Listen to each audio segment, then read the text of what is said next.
Hi everyone and welcome to 1/6 Figure Focus, and you're very welcome to another episode of Visions, where every single episode I sit down with a different collector and discuss the past, the present and the future of their collecting journey. Now this next guy, he has Irish blood flowing through his veins, he likes Guinness, he's an extremely talented photographer, he's a die-hard collector and comic book fan, so I'm hoping to get some tips and education on where I should continue on my comic reading journey, because I'm a fair weather comic book reading fan, so I need advice off an expert. And I heard he's a serial enabler, so bringing him in, Brendan Reilly. How are you, buddy? You all right? Good to be here. And I heard you're saying it's extremely hot there where you are. Where are you exactly? It is, yeah. So I'm in Boston. Right. So I'm on the east coast of the States. It is very hot here right now. Right now it's like about 100 degrees out. So yeah, if you hear a little humming, I have a little desktop fan here that is trying to keep me cool. Yeah, because it is toasty. I definitely can't hear anything, so it's you're okay, all good. And even if I do, it's totally worth it. We in Ireland, like, our temperature never really gets too cold and never really gets too hot. So right, literally last week we had the hottest day ever recorded in Ireland in the 21st century, but that was only 30 degrees Celsius, you know, so it was hot, but that's more so because we don't have AC, because we don't really need it. You don't need it that all. Yeah. Our air conditioners have not. We're in the middle of like a heat wave. The last like 5 days or so have been 90 degrees plus. So our air conditioners have not turned off. For a while. So I'm hoping that they don't like conk out on us. But yeah. Yeah, that's insane. We remember I used to live in the UAE, the United Arab Emirates, for like a few years, and the AC you just don't turn it off, like, so. Yeah. I'm going to very quickly address the chat. Obviously, thank you very much for being here. Really appreciate you making time to do this. Looking forward to the conversation, and I'm just going to address the chat. So Bob Dylan says, "Oh my God, I can't wait for this one." How are you doing, Bob Dylan? Thank you for being here. Empire Strikes again. Every time Brendan says the F word, Shane has to chug. Oh, I forgot to actually give you the warning. I'll try and keep it clean. I know you don't have that. I much. actually usually, before every single one of these live streams on my own channel, like, I have to kind of mention that I am a secondary school teacher, a high school teacher, so it's like I do have to keep it PG-13, but it's all good. So Insane One, this is going to be good. He's got the popcorn out. Anthony Wagstaff, how are those pre-orders going, Anthony? I hear you're knee deep at the moment. You might be watching the wrong stream. I have apparently an enabler with me. Hey, Shane and Brendan in the chat. Hope everything is doing good on this fine day. And Chudy from Texas. Hey fellas, how are you doing, man? Thank you very much for being here. So we're going to get straight into this. So I'm going to start with this. 1 second to get my stuff together. Okay. What figure have Hot Toys made in the past that you don't have but you want, but you don't think they're going to reissue? Now, maybe you have all your grails, but there is any figure out there that they've made in the past that you don't currently have that you do want, but you don't think they're going to reissue? Just one, actually, and I've been on the hunt for it. It's just I'm not willing to pay the current prices for it. It's the 1966 Adam West Batman. Gotcha. I have the Robin. I was able to secure that, so I actually have that. That's on the way, but I have not been able to get the Adam West for a reasonable price yet, or what I would be willing to pay for it anyway. So I'm hoping soon that that does come into my collection. But that's really the only one. I don't have many other older Hot Toys figures that I haven't already picked up that I want. So nice. So like I don't tend to say the G word, but you kind of have all the figures you consider G's, like, you know, you have the ones that you really want, like. Yeah. I mean, obviously the term Grail is kind of disputed how people define it and stuff. But for me, I only have a couple that I would in my collection. I mean, I've got over 200 figures. I only have a couple in my collection that I would consider like grails, that it's like, man, these are just too special and stuff. And if I only had one figure, like there's only one figure that I have that it's like, if I had to get rid of everything in my collection, but I could only keep one figure, what would it be? There's only one, like immediately one choice. So I have things that, I could call grails, but, I could also let those go. If there's only one that I would hang on to that I would never let go. So I don't use the term grail too much. But yeah, it's just, I've managed to go back and get the ones that I really, really want. So I don't have too much hunting left to do. Now it's just, waiting for new stuff. Good stuff. So would you be saying, like, say, the one that you're talking about there, like, that's like, say, if you were to pick out one, that'd be like, your grail. But so you probably have a few grails according to other people's definition of grail. Oh yeah, sure. Yeah, gotcha. So like, because some people just define it purely monetary, or some people just define it scarcity, or some people define it just that figure that they really, really love. Like, it's a pure emotional attachment. My collection is large enough at this point that I feel like I've got something that kind of falls into all of the different definitions of grail at somewhere in my collection. For me, like I said, the only one that I would absolutely never part with is this guy. That's the advanced suit, yeah? Yeah, the advanced suit Spider-Man from the PS4, PS5 game. I mean, to be perfectly honest, I wasn't even 100% sold on this suit when they first started promoting the game with the the white emblem and stuff. It wasn't until I started playing the game and I was like, oh my god, this thing is just, I absolutely love this. I love this design. And then the figure came out, and I have other figures that might be better in terms of engineering, might be more posable. You might come with, cooler accessories or something. But for me, just to have one that is a great representation of the character that I love, if there was just one figure in my collection, absolutely, it would be this one that I would keep. So I guess for me, that would be what I would call my grail. Gotcha. Well, thanks for answering the question. So basically, there's going to be a few more of those questions coming up. Is that a Guinness you're having? Of course. I'm letting the side down. I am drinking an Irish, a beer by an Irish company, but I didn't have any Guinness chilled. But I did have a Guinness today. There you go. Okay, so this is like one of my favorite questions to ask people. I just love hearing people's stories because they're always so different and unique to them. Mm-hmm. We're obviously going to delve into the past and then the present and the future. So just with the past, I want to know like how it all started. I want to know like what was your first ever 1/6 scale hot toy you got. I want to know like who did you buy it from? Did you buy it from a retailer? Was it an eBay, or was it a personal friend? Buy, sell, trade? Was it loose? Did it have the box? Obviously, what character was it? Like, how did you react and feel about that price at the time? Did you think this is a one and done? This price is crazy, or did you know? No, I'm in trouble here. Like, want to know like everything. Also, like, do you still have that particular exact figure? Like, so just the floor is yours. Just talk and we'll listen. So yes. My first hot toy, I absolutely thought it was going to be a one and done. I was like the prices for these things, that's crazy. I'm not, gonna go and start.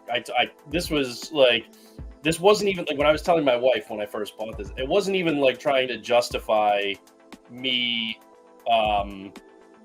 It wasn't even trying to justify me like starting to collect, because I had no intention of collecting hot toys long term. I had just seen this one. I didn't even actually know at that time like the difference between hot toys and sideshow, and which most people who get into it early don't. Yeah. So the first one that I ordered was actually the Deadpool, the original Deadpool movie. The first movie. Yes. So I ordered that one just because I loved the movie, and I thought, oh man, that just looks so cool. And to me, I was just like, At the time, now I work for myself, but at the time I worked for an agency, and I wanted to, I had like Funko Pops, and I just had cool stuff decorating my whole workspace. And like people that I worked with would always be like coming by and like looking at all the stuff that I had on my desk because it looked cool, and their workspaces were boring. So I got the Deadpool, and I was like, oh my God, this thing is really, really cool. I love this. And then the next two that I got, I was like, okay, well, one is my favorite character of all time, and then the other one, that likeness just looks so damn cool that I have to get that. But then that'll be it, like these three, and I'm done.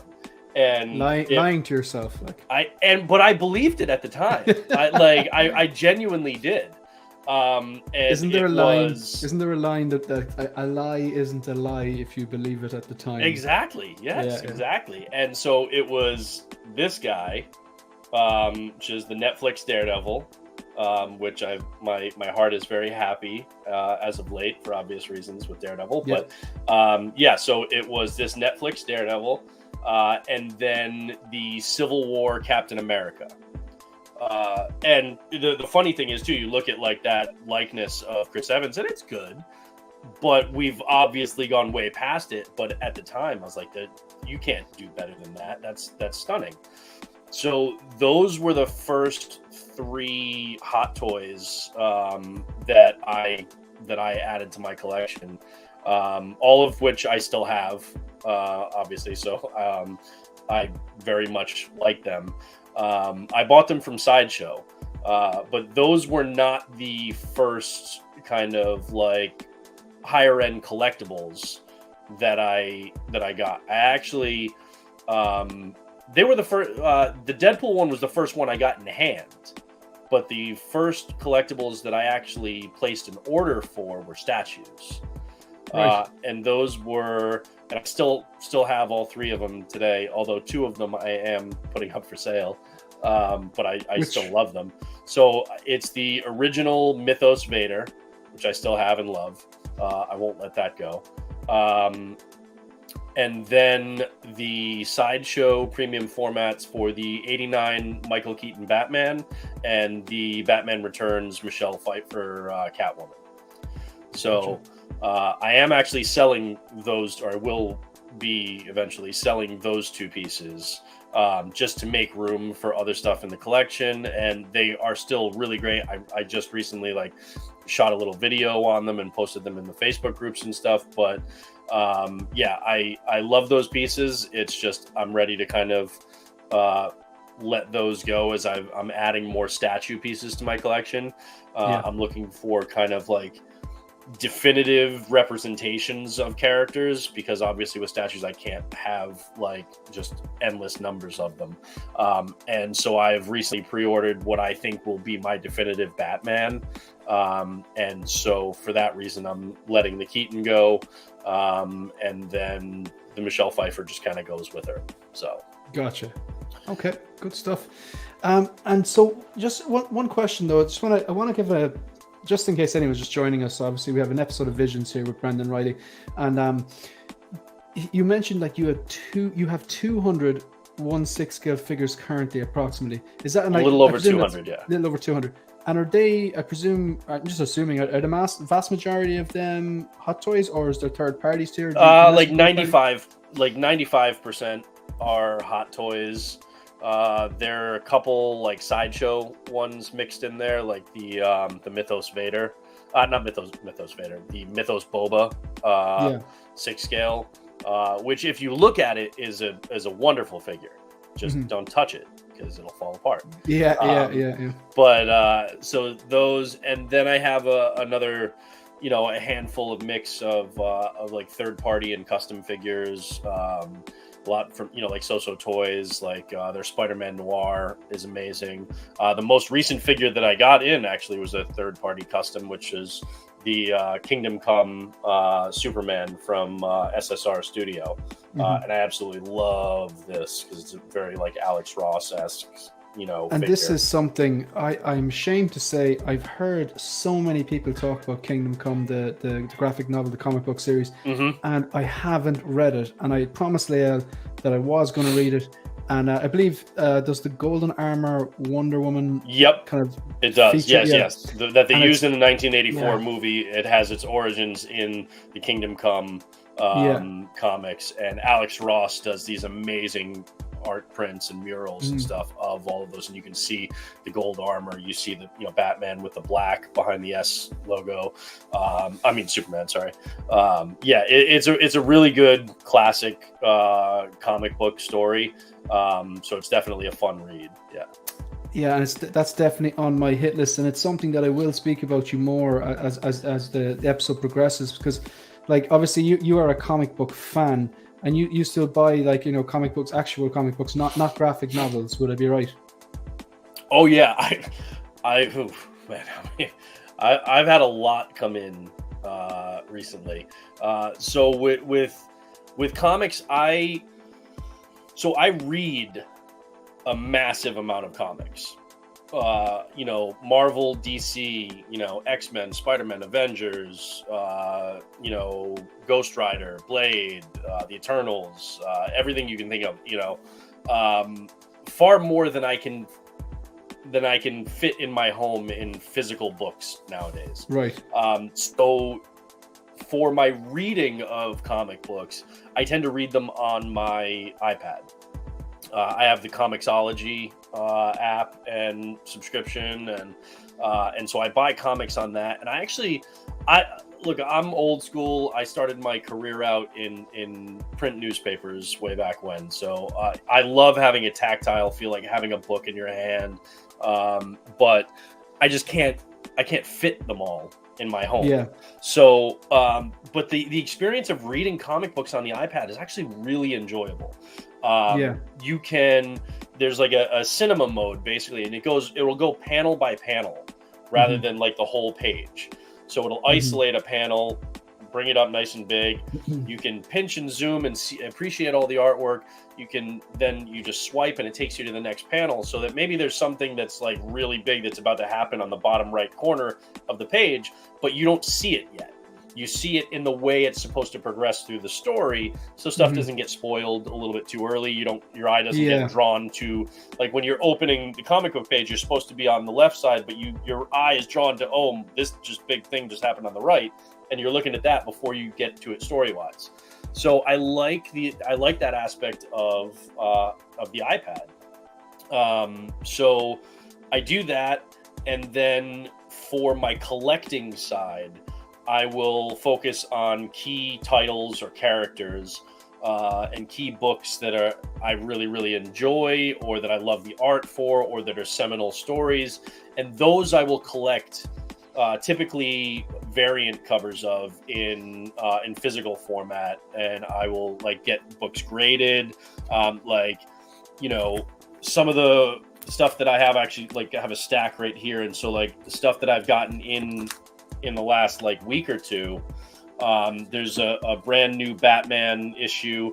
It's actually written by Chip Zdarsky, who's currently writing that, and Daredevil for Marvel, and he's phenomenal. And so this is a variant cover of that I love, and I get a set of 3 of these.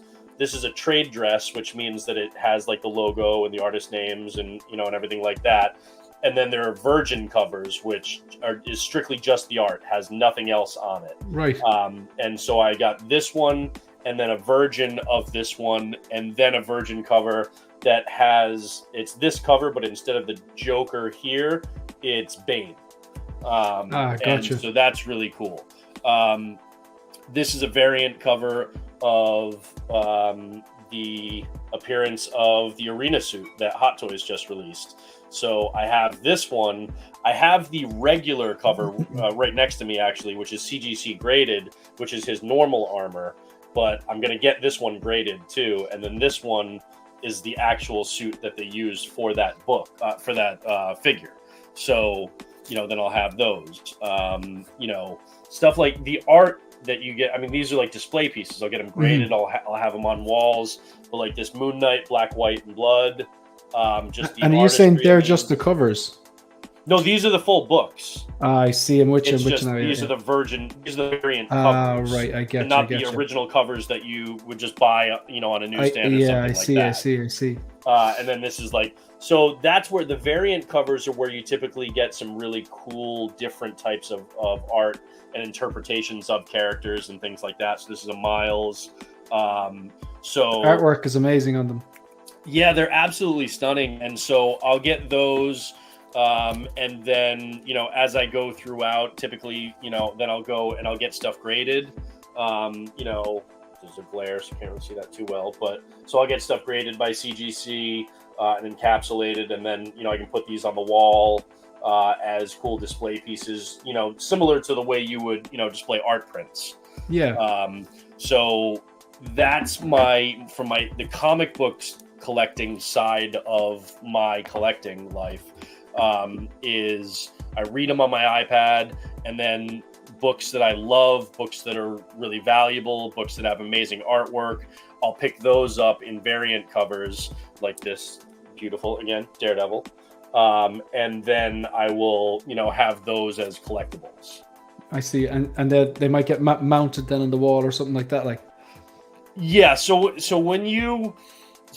books will have a certain value based on rarity, based on popularity,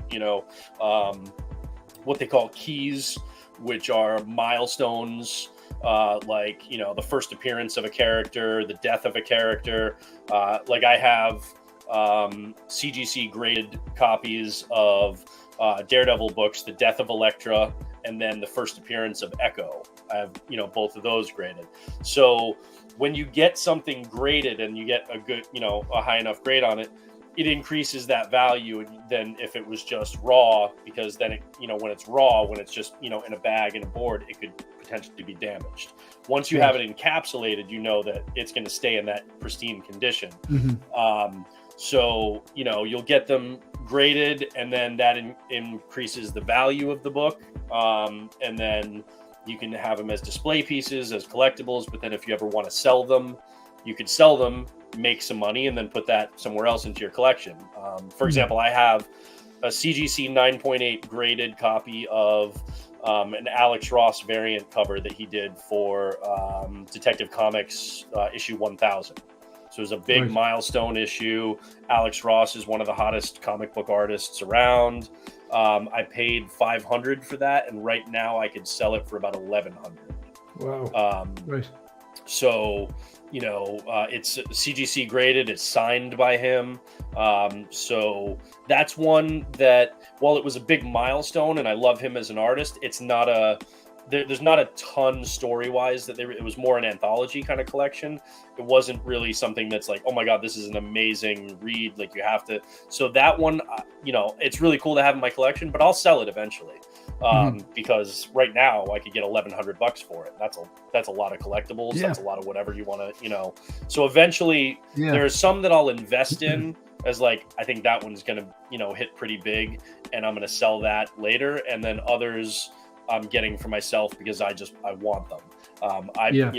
Daredevil just relaunched with the #1 issue, starting a new run. And I've currently purchased 12 different variant covers of this one issue. Right. This is just one of them. And are they investments then, or are they all the personal, or? Those ones, there are a couple that are just too cool, and I absolutely love the art, and I probably won't ever let go. Yeah. But the thing is, I'll have 12 of them, so I could keep 4 or 5, and I could sell the others, and I still have 4 or 5 that I love art wise of that seminal first issue book. So that's something that I have no plans to sell any of the Daredevil ones that I've purchased for this, but maybe I will. I don't know. But there are certain ones that I know that I won't let go. The next issue of Daredevil is issue number 2 in this run, but it's actually a legacy issue. I believe it's 650, as far as, from day one when they started the character. So for that one, I'll get a couple variants. I might get like this one cover that I like. I might get 2 of those. I might get one to get graded and keep for myself, and one to get graded and sell to make some money to fund something else that I want to get. Gotcha. So use your collection to fund your collection. So yeah, you can, absolutely, especially if you pay attention to how different, sometimes there are variant covers, and a lot of times what you'll get is they'll make 3,000 copies of the trade dress, the one that has, the actual like logos and stuff on it. And then they'll make 1,000 of the ones that are considered virgin, where it's just the art. So there's no actual other, adornments on that. So the rarer they are tends to be like the more, that they'll become valuable. Not always, it depends on the book, but then there's what they call ratio variants. So there's like 1 in 10, 1 in 25, 1 in 50, 1 in 100. It can even go to like 500. But it basically means like a local comic book shop, in order for them to be able to carry one, let's say it's a 1 in 50 or 1 in 100. In order for them to carry just one of that special ratio variant, they got to buy 100. To stock 100 of the standard copy. So they have to be reasonably sure that they're either going to sell enough of those standard copies and the special one in order to justify them doing it. But again, you stock 100 of the regular and you get 1 of the ratio. So that means those are produced in far lower production numbers, which means they're rare, and then those tend to be the ones that people want to hunt down as collectible items down the road. Basic supply and demand. Yeah. But they also end up having really amazing artwork on them too. So it's fun to hunt them down. There's that, that issue of rarity, and you're trying to hunt something down that not everybody's going to be able to get. And if you do, it's, it gets your blood pumping. But at the end of the day, it's all, I'm only going to do that for ones that I actually, if I don't end up selling, if they don't end up being really valuable, I'll still be happy to have in my collection as art. So that's my kind of guiding light. It's a win-win. I'm not going to collect stuff that is valuable, but that I don't have any attachment to, because stuff could crater and maybe tomorrow it's not going to be worth as much. So if that happens, am I still going to be happy having it in my collection? If I am, I'll get it. If I'm not, I won't pick it up. That makes sense. So in terms of the past of your collection, you were saying that the so you spoke about the comic books. Obviously, you're a passionate comic book collector. You read on the iPad, but you also have like copies that you read yourself, and then special copies that would, you get graded, and you might actually end up hanging up on the wall and stuff like that. And you have, sometimes you buy multiples that you might actually flip, but you keep one for yourself if you like it enough. Yeah. With the Hot Toys, then would you like? You were saying your first one was the first one in hand, was that the first Deadpool, yeah? Yes. And the Captain America, was that from Civil War? Civil War, yep. And there's one I missed there. Sorry, there's another one. The Netflix Daredevil. Gotcha. So there's your first 2, 3, right? And at that point, the first one you thought it was just going to be one in the price, but then obviously it escalated. Yes. So I do have a few questions comic book related, but I'm going to leave it just until a bit later on. I'm going to address the chat before we move on. Okay. So Chuli from Texas says, does Brendan have a channel? You don't have a channel, do you? I don't. So here's the thing. I run my own video production business. I make video content for a living. So I want to keep my collecting. I want to keep my hobby separate from my career. As much as I love what I do, if I were to start a collection, I would obsess over what I'm producing quality-wise for all the videos, and I would put way more time and energy into it than my family would want me to. So I like to keep it separate. Every so often, I will create, I'll make a video and I'll just put it on Facebook, on Instagram. I've actually made like 4 or 5 that are in Lael's possession as guest videos on his channel that he just hasn't gotten around to putting up yet. So maybe you guys will see those someday, maybe not. But no, I just have chosen not to start a collection channel. I have my Instagram for my collecting, and then I have my personal and business one. So my Instagram for collecting is Max Effort Collector, and so I'll post pictures and video and stuff like that, and my own thoughts, whether it's in stories or reels or anything like that, on collecting and fandom in general. But I just do it on Instagram instead of on YouTube. Yeah, cool. Could you just give me, sorry, pardon my ignorance now, because like I said, I have more comic book related and graphic novel related questions coming.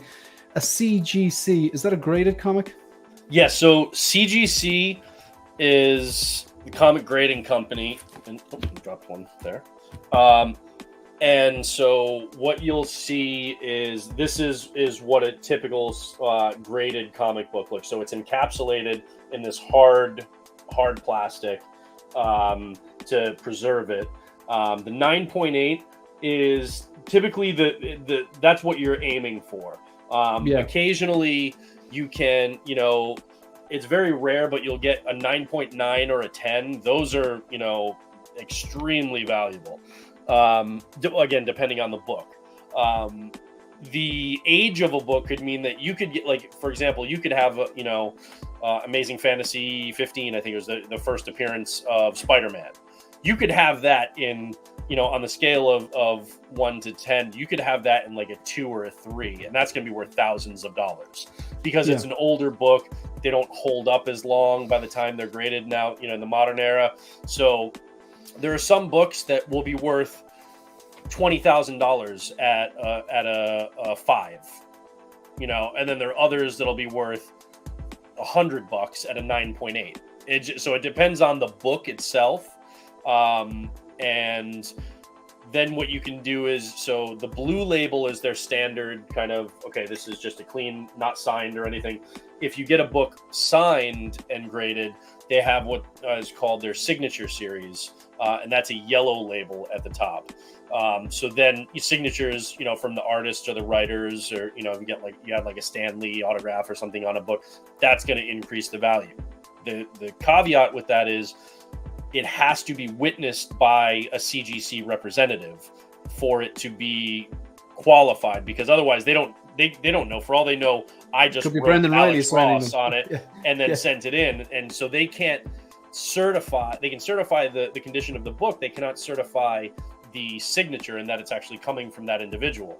So then you would get what people call it in like the collecting community for comics, like the kind of kiss of death, which is a green label on top instead of blue or yellow. And that's a qualified one. It means, well, this book is in a 9.8 condition, but somebody wrote all over it and we don't know who it is. That's, that's what it means. So nobody wants to buy one of those from another collector for their collection. Gotcha.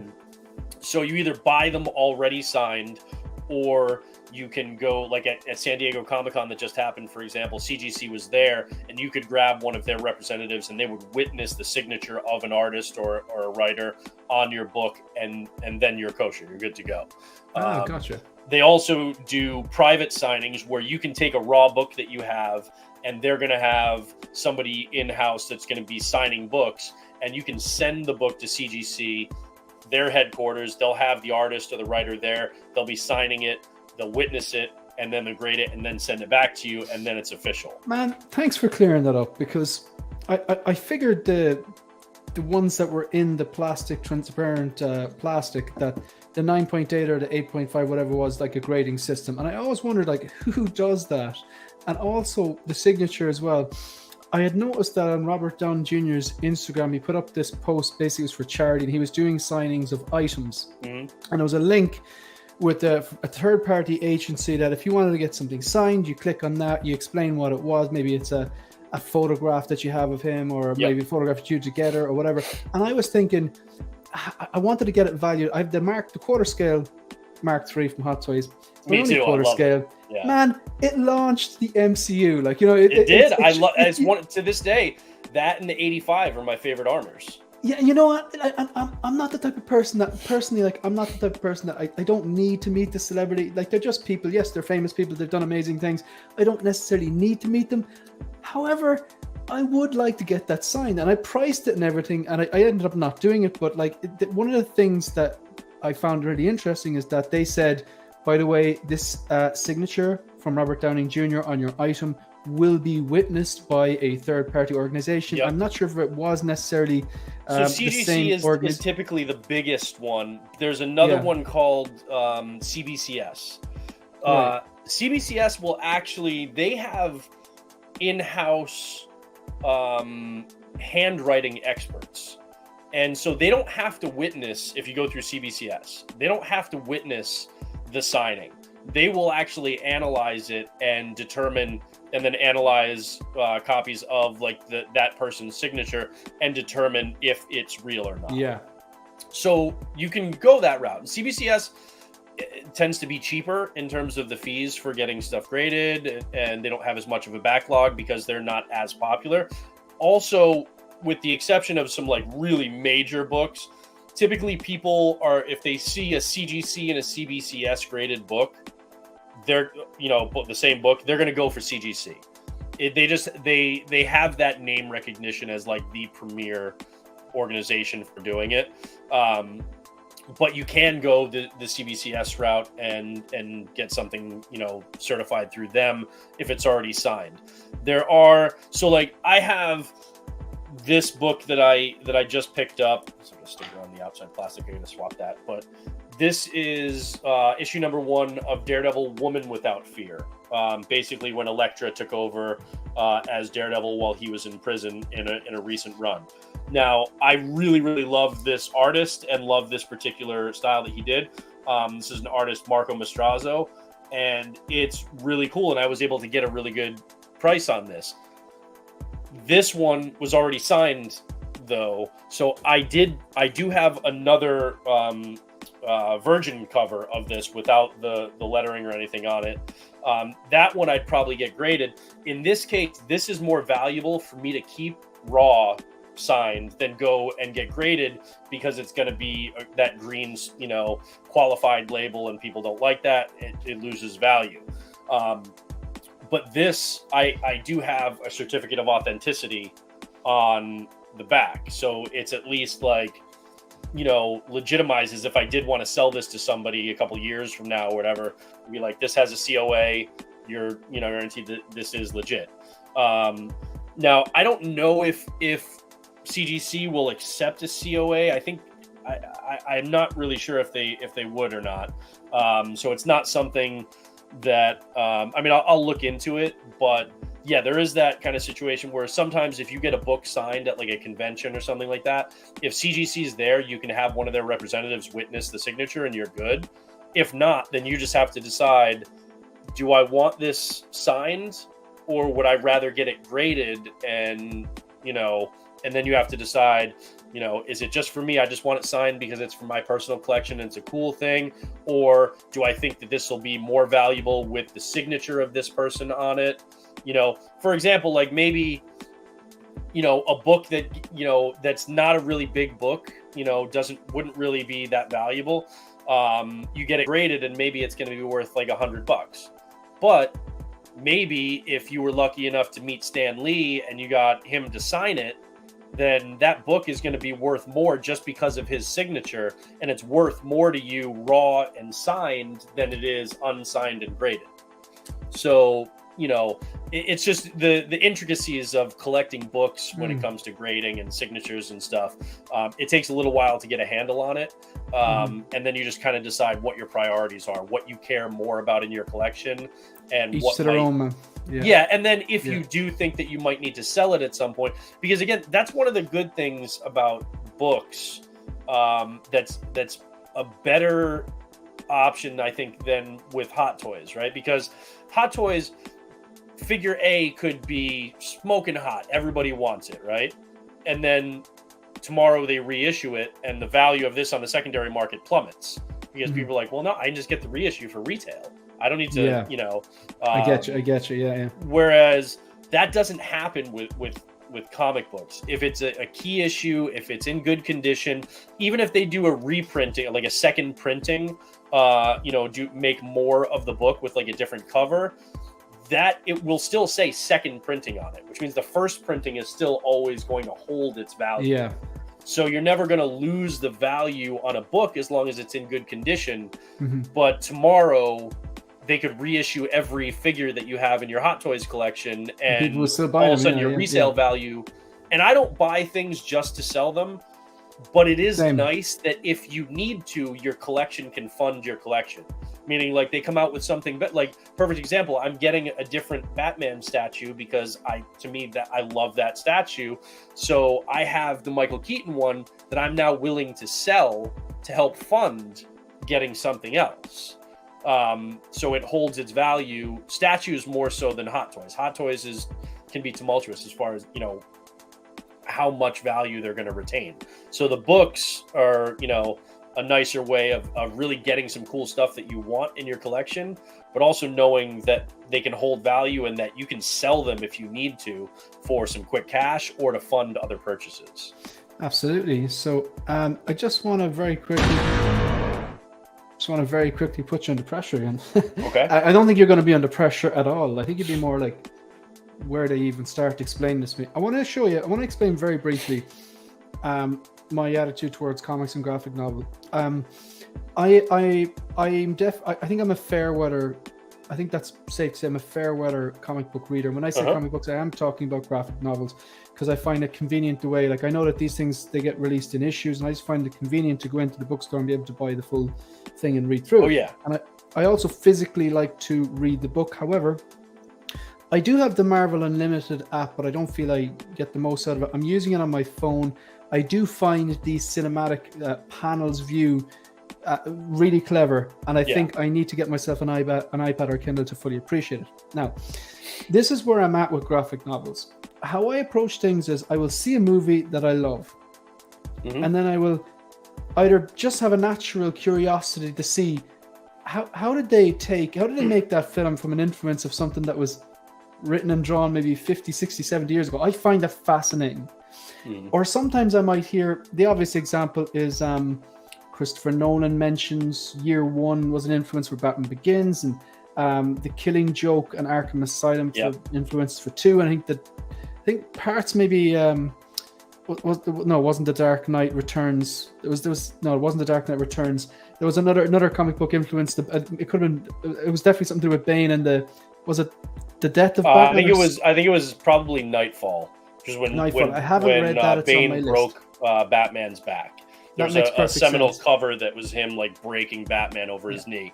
I've definitely seen the cover. It's one of the ones that I haven't actually read. So I've read Year One. I've read Arkham Asylum. I've read The Killing Joke, Long Halloween, Hush. I've read The Dark Knight Returns because I actually liked aspects of BVS. I've gone back and read, you mentioned the first appearance of Spider-Man and Fantastic Four. That was on a Marvel Unlimited app. When Moon Knight came up, I read the first appearance on that. And like, I've done a bit of my homework and I do enjoy it, but it's still just scratching the surface. My question to you is, like, what 3 graphic novels or comic book, this is a very tough question because I know you're a diehard comic book fan. What 3 either comic book series or graphic novels would you recommend I read? And if you want, I can narrow it down because I know that's huge. I can give you like a few characters maybe, and you can pick out going, if you haven't read that, read this. Would that make more sense? No. So I mean, obviously there are tons that I can jump into. The thing to remember with comic books is that there are amazing stories that they've come up with. The execution of those, or the way that those are presented, will vary by generation. All right? Meaning, books in the 60s and 70s, you're going to get more cheese, right? You're going to get more of the kind of. I've read some of the Iron Man ones with the suitcase, I like it. I like that because it's the Peter Parker cool. of like the 60s, like when he was first introduced, man, the way he talks and stuff. Yeah, it's it's of the time, exactly, and the transitions from one scene to the next would be like, now Spidey fans, let's check in with MJ, and it's very cheesy. So sometimes you have to be willing to accept some of that to appreciate the underlying core story that they're trying to tell, and realize that, you know, because there's dialogue and cheese and stuff like that. You'll be like, oh man, this is a little rough. But then you look at the underlying story, like Demon in a Bottle with Iron Man, and it's all about alcoholism and addiction, and it is a powerful story. So Demon in a Bottle for Iron Man, that would be a definite recommendation.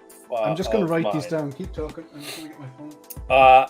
So I'll take this by character. For Iron Man, I would recommend Demon in a Bottle, and then I would recommend Extremis. Extremis was in the early aughts. It was kind of like a reimagining, because early in Iron Man, it was like he was in Vietnam, you know, and that's where he was injured. You know, he was still like the arms, you know, dealer and stuff, but he was in Vietnam, whereas they updated it, and in Extremis, I believe he was in either Iraq or Afghanistan.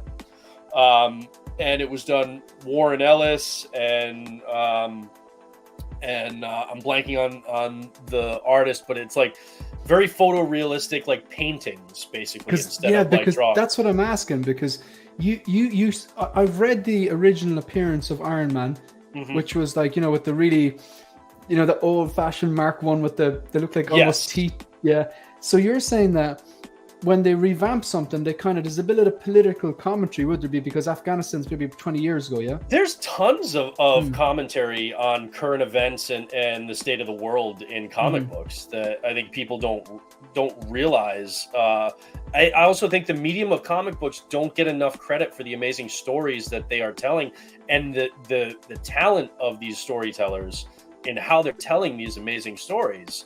And if you go, I mean, I am a storyteller at heart and appreciate storytelling. And if you look at, I can appreciate storytelling in music. All right. Me personally, I love artists. I love music where there's a story. I love blues music. I love folk music.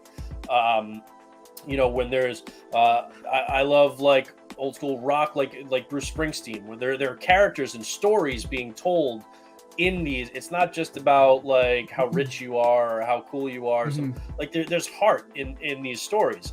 I love storytelling in video games. Okay, my favorite, you know, is a cinematic, is kind of like you know, an homage to Indiana Jones. I love the Uncharted games.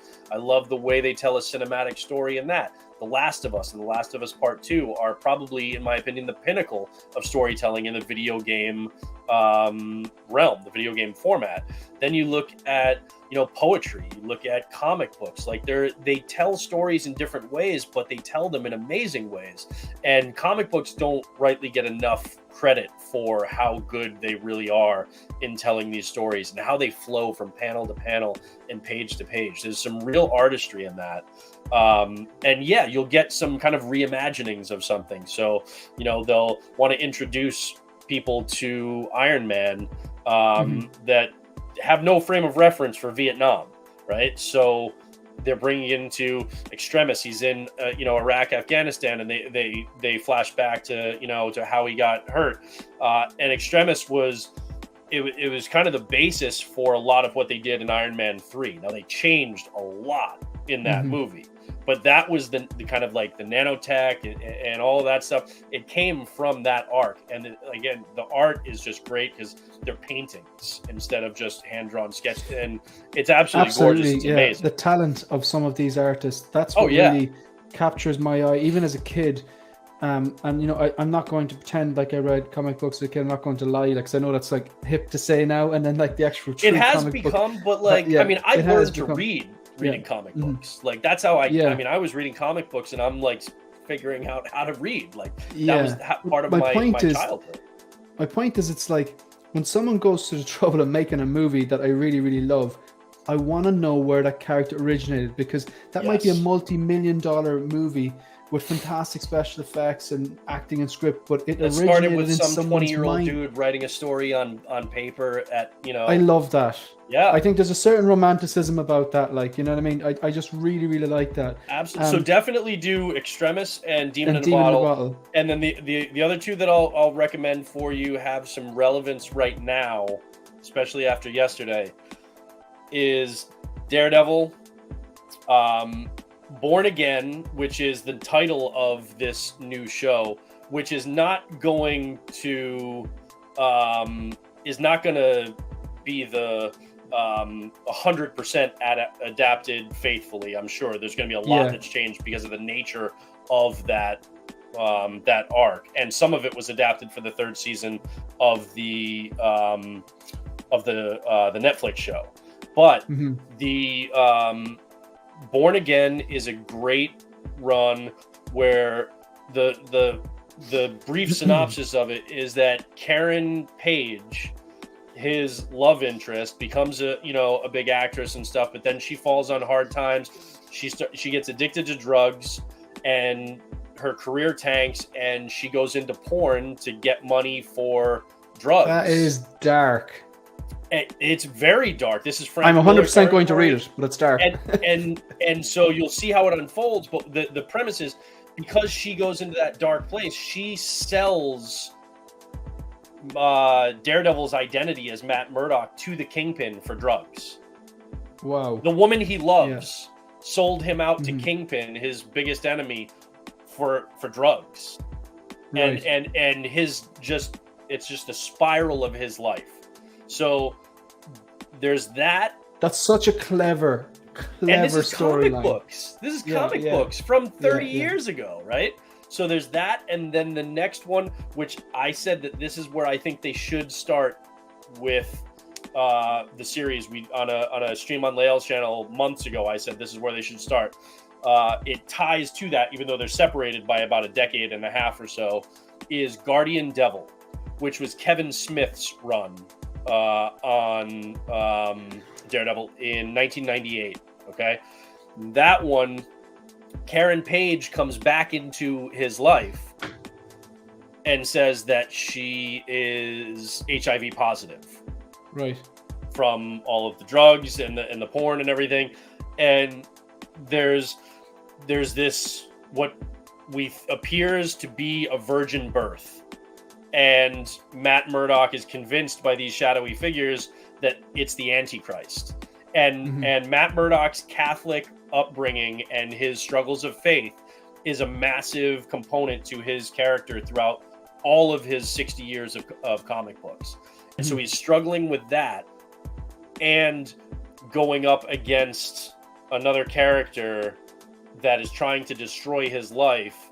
And then, since you haven't read it, I won't tell you what happens with Karen and stuff, but like it's earth-shattering for Matt Murdock. And so I think, given the fact that this is going to be an 18-episode show, I think they're going to kind of connect those two runs because they're tied directly to her and her past, which they alluded to a little bit in the Netflix show. They changed it, but they alluded to it. So Guardian Devil from 1998, Kevin Smith's run on Daredevil, I think is another one those are the ones that I would recommend you read. Okay, so what I have so far, thank you for all these, because like I said, I do have the Marvel Unlimited app, but I feel I'm kind of very sporadic. I need a bit of direction there. So I've got Demon in a Bottle, Extremis, Nightfall, Daredevil Born Again, Guardian Devil from 1998. Could you give me just one, I don't want you to think about this, I want you to say off the top of your head, a good Black Panther comic book? For a novice. Just recently, not the current run that they just started, but the previous one, which I think started in 2018 maybe, or 2019. I forget the name of it, but all of the covers were done by Alex Ross, and it was Ta-Nehisi Coates that wrote it. Amazing. Say that name again.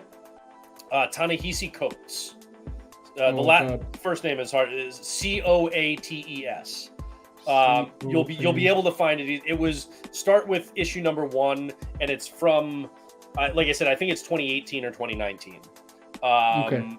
And because he also wrote simultaneously wrote a run of Captain America when he was doing that was phenomenal. So those two and their commentary and how they relate it to the world that we currently live in and our geopolitical climate, it was amazing on Cap and on Black Panther. So I would definitely recommend. Excellent. Thanks for them, because this is actually the first episode of Visions that I've done where I've gone away with homework, but it's homework that I'm excited about doing. So I'm going to read them. Like I'm not that person to say I'm going to read them and go, yeah, well, I'm going to read them, and I will be messaging you over the next few weeks or months about the progress on that. So thank you very much for that. Because I'll tell you, I don't want to take a shot in the dark. I want to be like, so I am in the process myself of, because I mean, it's no secret I'm such a massive Daredevil fan.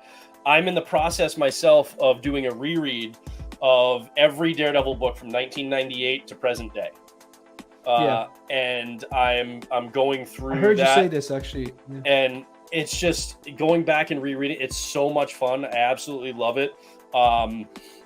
And I will say, so the run that I gave you for, Guardian Devil, Joe Quesada did the artwork for that, and it's nice. But as good as that run is, it's the subsequent books right after that. There are two artists. There's Alex Maleev, and then David Mack, and then actually Lee Bermejo took over after that. Those artists, the way they do the artwork in those, it'll blow your mind. There's one particular run, and I'll get the exact issues for you, but I think it starts in like the 50s or so, issue number 50-ish, 51, something like that. It's after the introduction of Echo, but now we're going to get Echo's kind of like backstory and some more, about her as a character. And it's like a 6-issue arc in the Daredevil book under the Marvel Knights banner, but it's focused on Echo. And I think that is actually going to be 80% of where they take the inspiration for the Echo show that we're about to get on Disney Plus. It's from that like 6-issue run.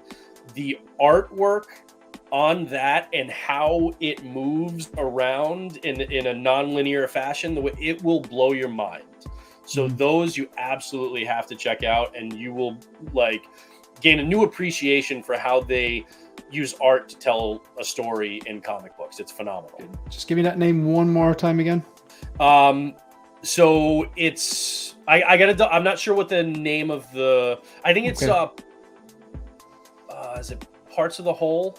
I'll get it for you, but it's like it's no problem. Shortly after the Guardian Devil. It's in that run. It's like issue like late 40s, early 50s of those numbers. But yeah, the artistry there will just blow you away.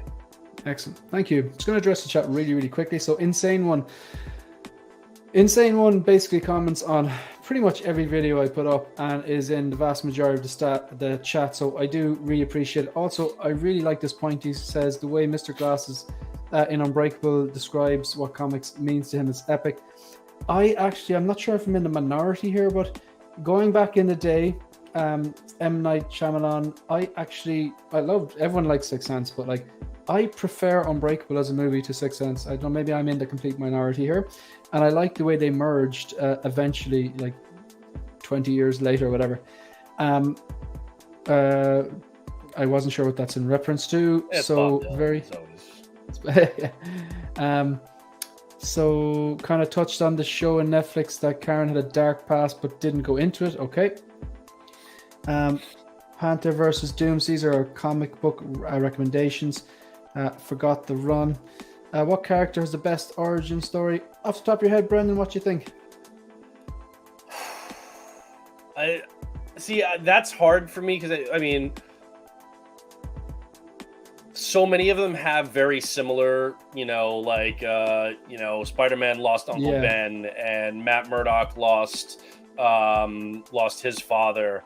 Lost his parents. Kind of so thing, it's typically like a loss like that, or an accident. Like they kind of, like Jamie Foxx kind of poked fun at in No Way Home. Was like, man, you got to watch out where you fall, because that was hilarious. Like I fell into this, I fell into that. Got powers.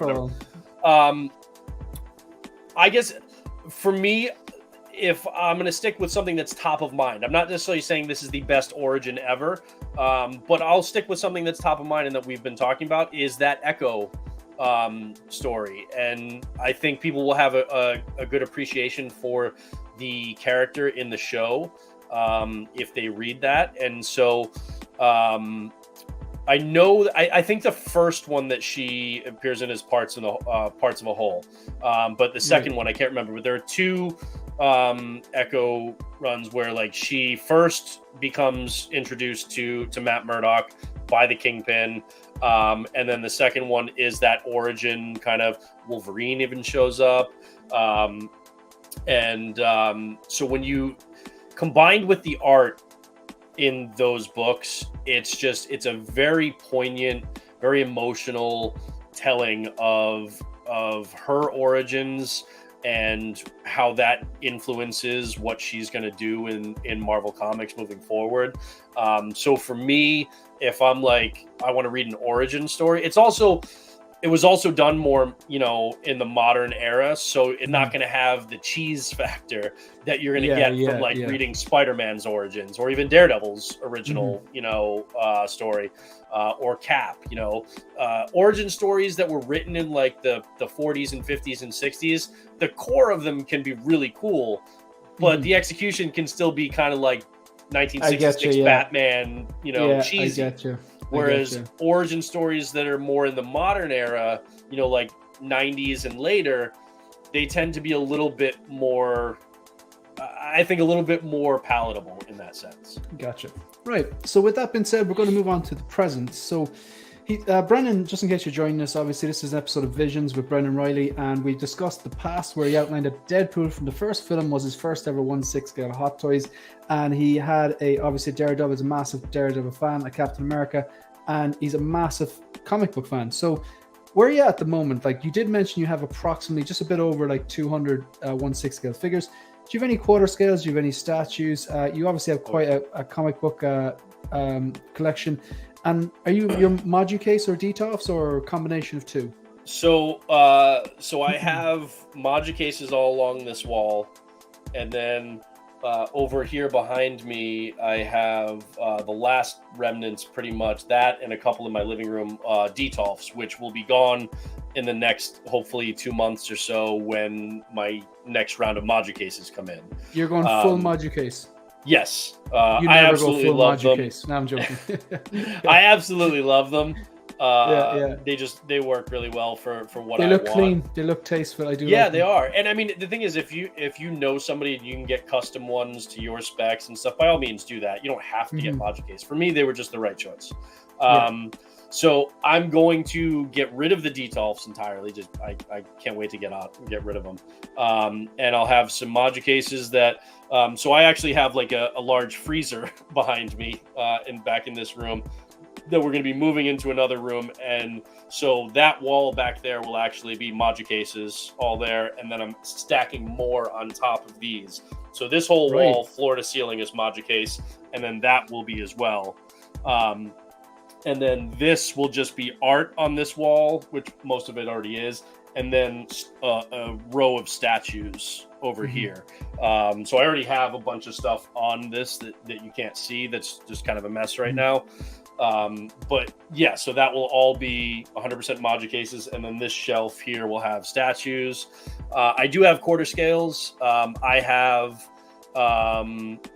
the quarter scale Spidey from Homecoming, the quarter scale Mark III from the original Iron Man, and then I have the quarter scale Mando Deluxe, and then I have the 4 quarter scale Teenage Mutant Ninja Turtles from NECA.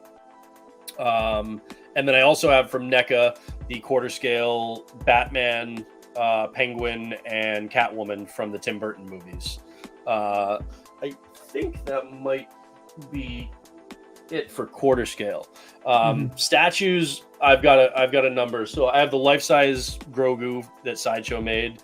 I've got right next to me, you can't really see him off camera, but the 1/3 scale PCS Miles Morales statue, which 1/3 scale, once you see it in person, you realize how like the presence of a 1/3 scale, it's hard to collect anything smaller than that.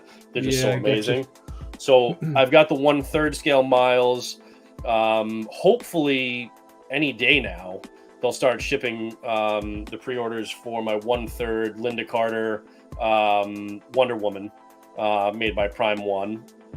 I also have a 1/3 Batman and the Jorge Jimenez Joker on Throne coming from Prime 1 as well. I didn't get the punchline that goes behind him, but I got the Joker, and then I will pick up their Penguin that they just recently put up too.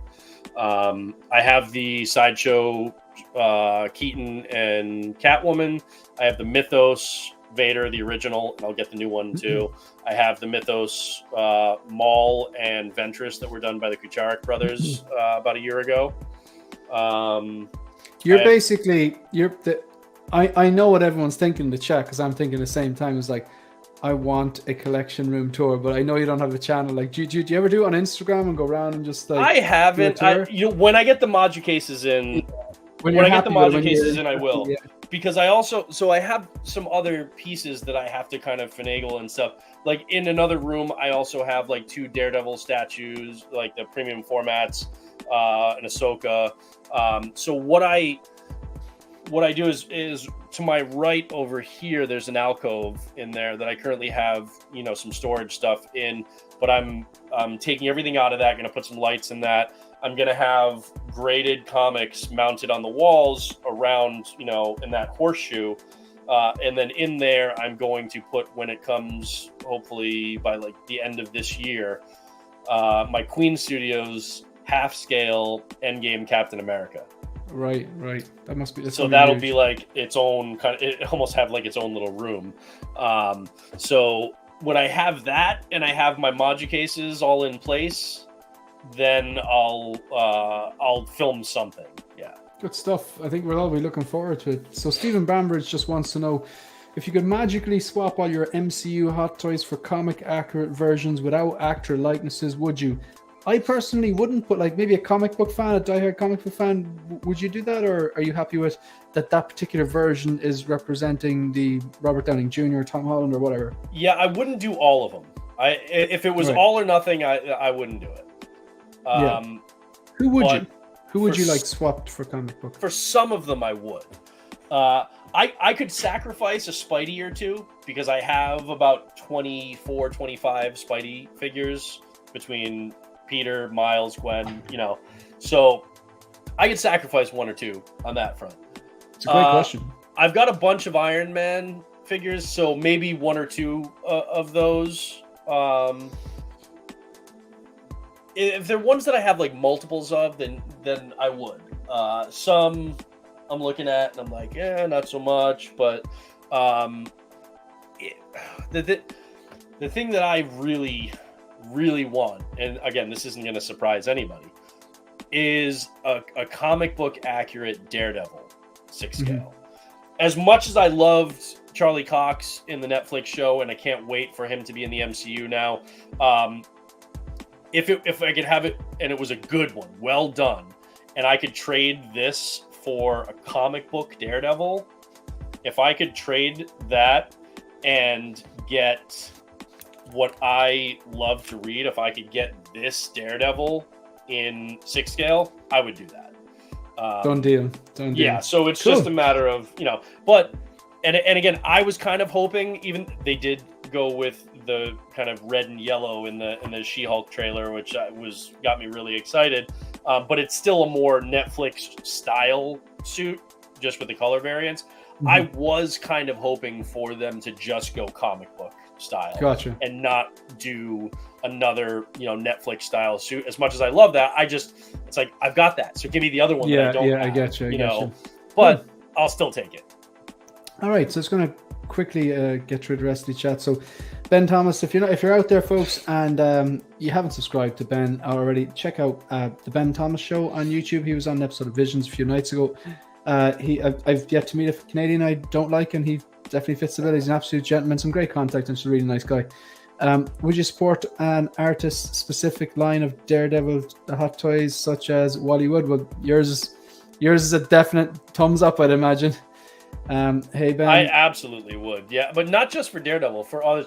Like, again, that's why I love the Kingdom Come one that I have here. I've got a custom Flash that's being made that I'm gonna have at some point soon, hopefully.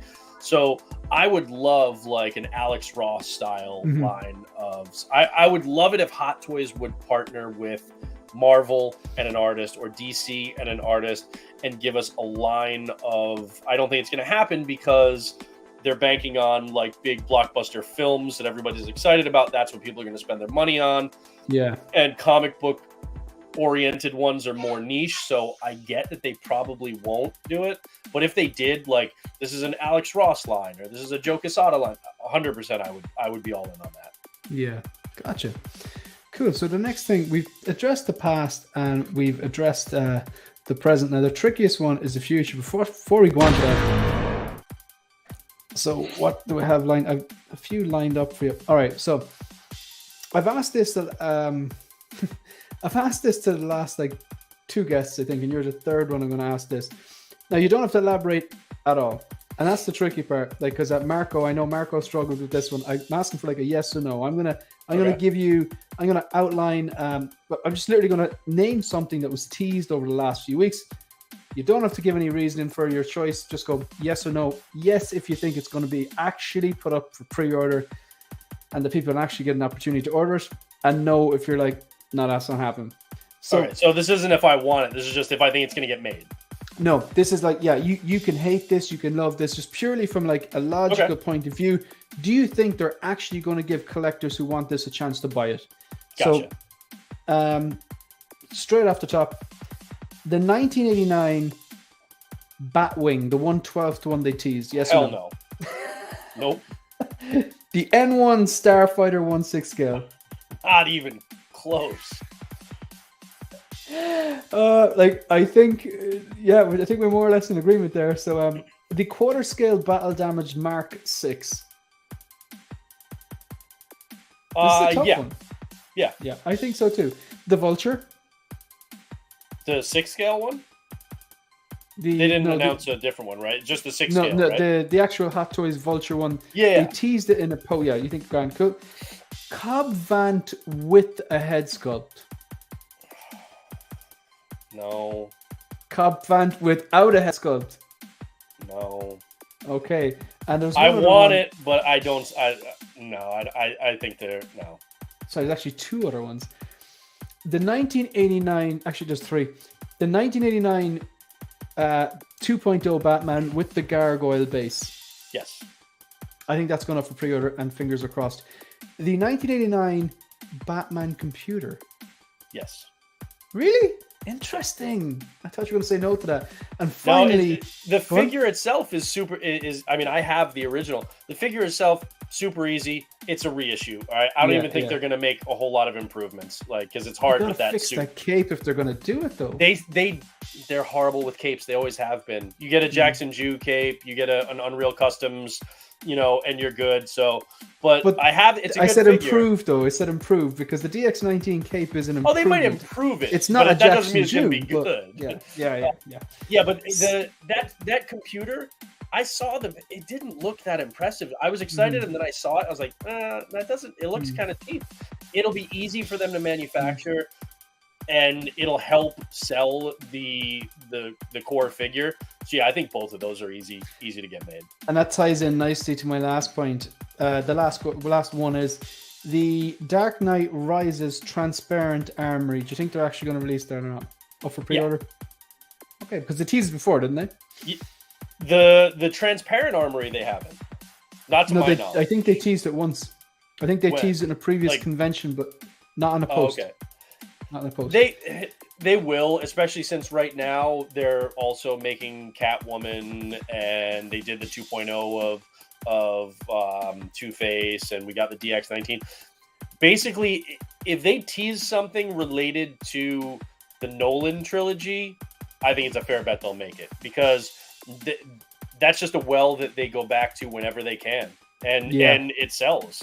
So it does. I want it. They'll keep doing them in quarter scale. They'll keep doing them in, that's why every company is still making Nolan trilogy statues too. It's like, it's just something that sells so well. So yeah, I think it's a no-brainer. I think Hot Toys will do it. Cool. So I'm just going to address some of these chats here. I'm going to go back to this one because this is actually tying in. I haven't forgotten this.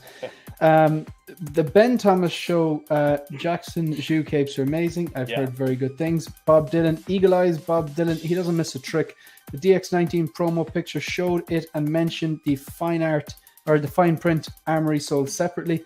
Yeah. Also, I would urge everyone, if you're thinking about that Armory, go to the Dark Knight Rises, go to 39 minutes and 51 seconds. Oh, wow. 39 minutes, 51 seconds. That's where the Armory rises up. And then look at the Tupperware lunchbox that they actually showcased. They're not the same, folks. Hopefully they will improve it. 100% buy for me. That's probably the 89 suit. Yeah, and that's what Ben says. I thought so. I want the Batman Armory. So do I, but I want it to be, screen accurate. Come on, folks. Come on, Hot Toys. So isn't it about this one? The Empire Strikes Again. Brendan Reilly. Isn't it about time you started enabling 1-6-figure focus? So I'm going to show Brendan something that I want. Okay. I don't think he's going to be enabling me because I have sound logic why I don't need it. But I'm going to give him a fair chance. I said I would. And you've already lost because you said that you want it. You've already lost because you said that you want. See, if you want something, want and need are two different things. Yes, but if the want is there, it takes very little to push somebody into the need. Enter Brendan. Enter Brendan. All right, so I'm going to share the screen here. So the Chrome tab and this. Okay, so I'm just going to give you a bit of context because it might actually help you enable me, so you can see what I'm looking at. Yeah. Okay, so. I've got him in the other room. Number one, I don't like the Justice League or Justice League. Just don't like it. Okay. When I saw the Nightmare Batman first, I was like, why is Batman wearing a coat? It did nothing for me. But the more I looked at the figure, and the more I realized the scene, okay, it's a nightmare, hence the pun, hence everything. It's not actually happening. Is it a premonition? It's obviously a premonition of some post-apocalyptic time that's capital. I was like, okay, that kind of makes a bit more sense. Also, trench coats and figures look awesome. So he looks like something he's walked out of a. He looks like he walked out of a comic book page, a real dark DC comic book page. Now, the Batman, the Superman is fine and all, but I have the Justice League behind me. That is the one representation of Superman I have. It's got that vibrant blue because I know that the BVS version and the Man of Steel version, they're not the same vibrant blue. They're darker. It's like he got lighter and lighter, and that vibrant blue contrasts so well with that red. I just think it's a fantastic figure. I'm all about it. I don't need a black suit Superman in my collection, but this is a 2-pack. So I either don't get it and deal with not having the Nightmare Batman, or I get it and accept now that I have an extra Superman. And I'm not willing to part it out. I don't do that. I just don't take one and sell one. I just like to have the full set. Go. I'll give you a minute or two. Why do I need this? You need this. First of all, you're not going to be able to get this again outside of this offer. This isn't like, I'll get something similar, or Hot Toys will put this out. It's like Snyderverse is done. As much as people want to be like, oh, restore this, it's done. It's dusted. It's not coming back. Okay. Much of what I was talking about when it comes to variant covers is exactly why this Batman is so cool. This is a potential future, that nightmare future, that epilogue. Even if you're not digging the film, it's a representation of the character if he kind of falls, not from grace so much, because that's not Batman's thing, but a fall from what he normally is. In this, he's using guns. He's willing to kill. He flat out tells the Joker he's going to kill him, right? Mm-hmm. See, I censored myself there. That's okay. Right? It's a different iteration of this character that people will be like, oh, I just need the classic. I don't need anything else. But then you see it and you realize, man, this represents a whole nother dynamic to this character and this storytelling. And you get it in hand. And it doesn't feel just like, well, it's another Batman with the same, just a different style of suit. This feels different. That coat that they fixed, they improved so much from the original release. man, it just looks so stinking cool on this guy. And you already want the Batman, so I don't even need to go beyond that. That was basically just saying what you already know. Here's the thing about this Superman. I know that a lot of people said I don't need it. I have the Justice League 1 too. The red and blue color, it's so vibrant. It is. It's amazing. Something hits differently with this one when you have it in hand. Way more than when you see it in pictures. The way the light captures that metallic paintwork underneath the suit, it just like you're like a when you're underwater and you're watching all the bright shiny fish go by, you're just like your eye is drawn to it, and my eye is drawn to it more than the red and blue. It really is. That's a bold statement, Brendan. It really is. But in the comic books, again, and as a comic book fan, when you go back and you read the books where he had the black suit, there's some great storytelling in that. And it really gets you excited for this version of this character, again, in a completely different way than the red and blue. And that's what's good about it, because there's not a ton of variation when it comes to Superman, right? His suit is by and large the same. But that's why when people see this, they're like, wait a minute, what's going on there? Because of the black in the chest logo. And then they start to look and be like, that's kind of cool. And then the black on I kind of dig that, right? It's the same with this guy, where you start to appreciate things once it's in hand that you can't appreciate in photos. And people say that a lot for certain figures. I have a question there. You mentioned something there. So I really like the Dark Knight Returns comic book series or graphic novel. And I watched that, and then I watched the animated version of it that was on Apple TV or something like that. And I really liked that too. And I know that was an influence for Batman versus Superman. Obviously, they picked and chose. They left loads out. But the black suit doesn't actually feature in that, does it? But I believe the black suit doesn't actually feature in that. But there is a point where he looks like he's dying, and the sun shines on him, and he like absorbs the sun, and he kind of gets better. I think right. Well, the black suit is the regenerative suit. Right. It basically helps him recover. It helps him. So what graphic novels should I read? Right, like immediately after the death of Superman. Is it like so after the death of Superman? Yeah, so back in the 90s, there was where he was killed by Doomsday, and then shortly after that, like 4 or 5 different versions of Superman come back. And Doomsday's in Batman versus Superman, yeah? Yes, but not really. Like not what he really it wasn't the one that people wanted. Right. So you get like 4 or 5 different versions of Superman that come back that are all claiming that they're the original Superman. I won't spoil the. So this is immediately after Death of Superman, right? And so there's a cyborg Superman, there's a Superboy, there's a black Superman, and so when you say black, like is in he's a person of color, or yes, it's the black. Oh, it's not the black suit. Okay. Yes. But then there's also elements with the black suit. When you start to read after those, it gives you an appreciation that then this figure, you won't be able to get it forever. But if you get this and then you read some of those stories and then you look at that figure in your hand and be like, okay, yeah, that was worth it. Okay, well, because you haven't enabled me, but I am because you're tying it to the issue is you're taking it out of the context of something that you didn't enjoy as much. Okay, true. No, that's a fact, did you enjoy like Man of Steel? Or I do you enjoyed like Henry lot. Cavill as Superman? I think he's the ideal Superman. Yes. He looks the part. Man of Steel, I really enjoyed. I don't think it was like a 5-star film or anything, but I really enjoyed it. I enjoyed elements of Batman versus Superman, but then Justice League just really fell flat for me. But absolutely, you are right. You are right.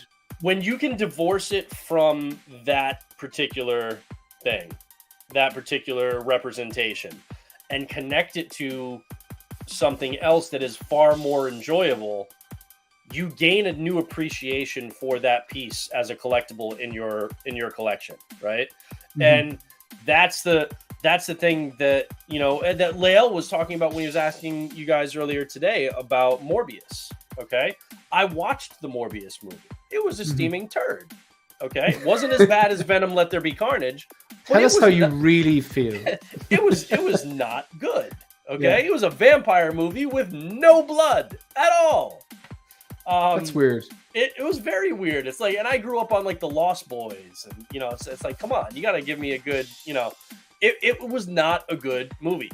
That figure, I think it looks good, and if you like the character of Morbius, and either you haven't seen the movie or you can divorce yourself from that context and look at it through the lens of something being a story or a comic or character that you've really enjoyed, then you gain a new appreciation for that, and you can have that piece in your collection, right?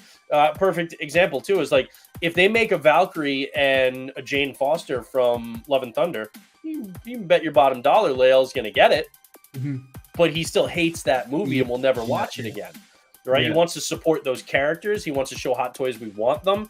And because he can shift his mindset to his appreciation for the books. And with this, you get this and you read those books and you're going to gain an appreciation for this figure that can't be there until you do that. But when you do it, it will be there. That's fair. Like, I mean, as in like I'm always a tough sell. Like I do think I'm immune to being enabled, or definitely tough to enable. But I do see that point. And now you said you don't want to like parse it out. You don't want to sell off the Superman. And no, that's not an option. What would be an option is like gift it to somebody. Have a close friend that you want to do. Then be like, hey, it's your birthday. It's Christmas. Here you go. I don't think I like anyone that much. No, I'm joking. All right. My thing is like I tend to like essentially like I have kind of a small enough display area, and I always have like I want to when I buy something, like I automatically go before I buy it, how am I going to display it, where am I going to display it. I don't mind if I want to maybe go to 2 figures on some detox, that's fine, or even if I want to keep it 1-on-1 rotate, that's fine too. But I like to collect things like I really love. I don't want to have any dead weight in my collection and collect things that are cool. I pass on a lot of things that look cool that I don't have a connection with because that's just the way I collect. I don't want to get suckered into buying something that looks cool. And I do think this Batman looks extremely cool. Oh, yeah, he's phenomenal. You know, I don't have that connection yet. So, I will read the comic books anyway. If you build it, they will come.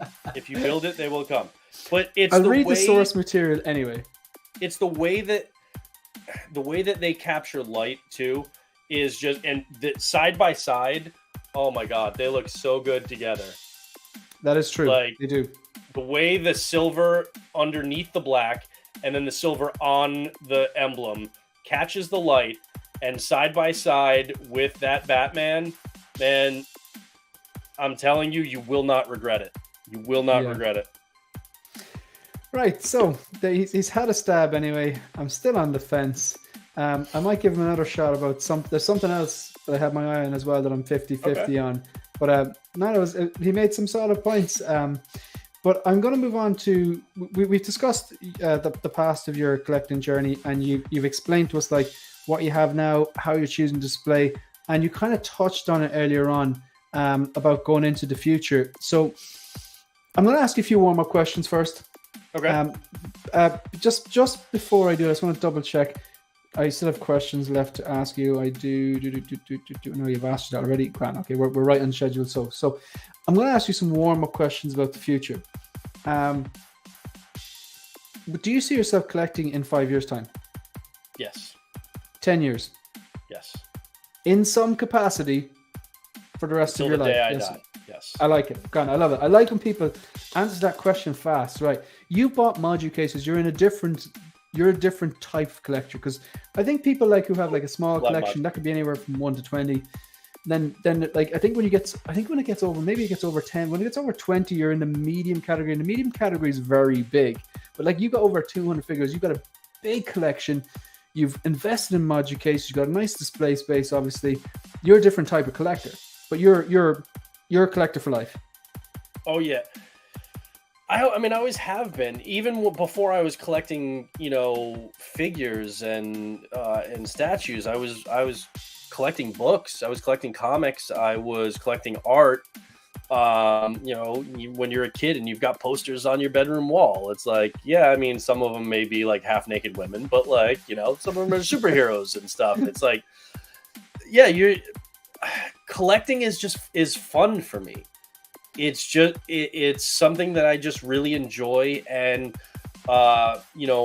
my wife is into, she doesn't collect figures and stuff, but she loves, the MCU, and my wife and I will talk for hours about like characters or what they're going to do with the Daredevil show or what they're going to do with the next Batman movie, or, my kids love it. Right. So it's something that I can share with them. But yeah, I've always loved this type of stuff, and I can just walk into this room and I can just lose myself in it and just really enjoy everything that's in here. And the things that I love about collecting are the things that I love about comics and these characters and these stories, that's always going to be with me. And if I always love those things, I'm always going to love collecting things that represent what I love about that. So for you, it all comes back to the root source, really. Absolutely. The stories and the characters and the artwork and the lettering and everything from those comic book pages. If I can spend a whole day on my iPad or with physical books in my hand just reading comic books, and before I realize it, I'm like, I haven't gotten up. My wife's like, you should maybe go shower. Oh, and it's dinner time. Okay? If I can still do that, then I can still collect and enjoy all this stuff. And again, it's something that I love. It's fun for me. It's whether you want to look at it as escapism or whatever. I enjoy it, and I've made an effort in my life in the last couple of years to do everything I can to enjoy this as much as I can and eliminate things from my life or from my kind of vision that detract from me enjoying it. Yeah. And this is a conversation that Lael and I have had a lot. I love certain things about streams. I love certain things about these types of collections and the community that has been built on like YouTube and stuff. There's also a lot of toxicity in Facebook groups and stuff like that. And so I will scale back, or if I'm in a Facebook group and somebody just has a stupid comment that's just really, really irritating or just obnoxious, or they're basically just trying to yuck other people's yums, then I'm like, all right, block. That's it. You were 100% right. People aren't I'm not going to let you take the joy. Block button. Yeah, I'm not going to let you take the joy out of what I love. It doesn't mean like I swear a blood rivalry against you or something like that. I'm just be like, I don't need to see anything else that you say. Yeah. So that's it. It's like, okay. Yeah, and they don't know that I've blocked them because they probably don't care about me. But it's like, it's just when you weed out the people who go against the core of what you like about the hobby, then you don't have to see that, and you can just focus on the stuff that you do like and the stuff that you do enjoy and people who share that.